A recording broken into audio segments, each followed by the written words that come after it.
हम पुनीता चौधरी एगो कोबर के गीत गबै छी। आशा करै छी जे ई गीत सबके नीक लागत तऽ लाइक करब, सब्सक्राइब करब, कमेंट करब। फेसबुक पर देखै छी तऽ फॉलो जरूर करब। जय मिथिला, जय मैथिली।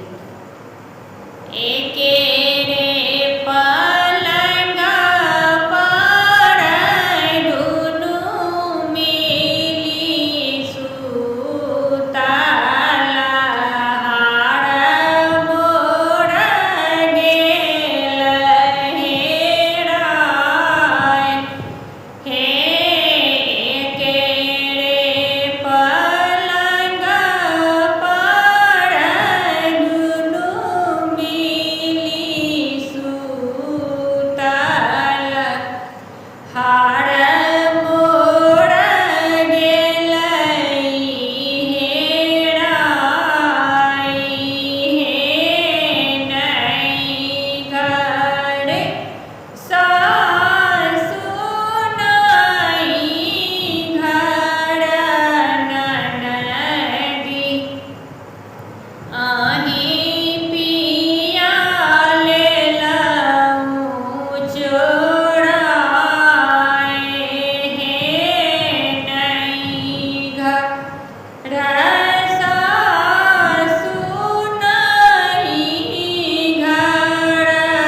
ननदी, अहीं पिया लेलहुँ चोराय।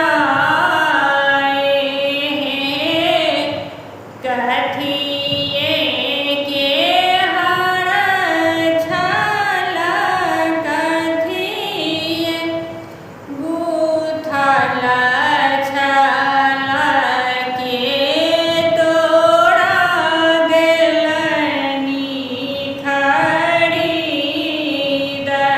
हे सोना के हार छल, रेशम गूथल छल, बाबा मोर देलनि खरीद।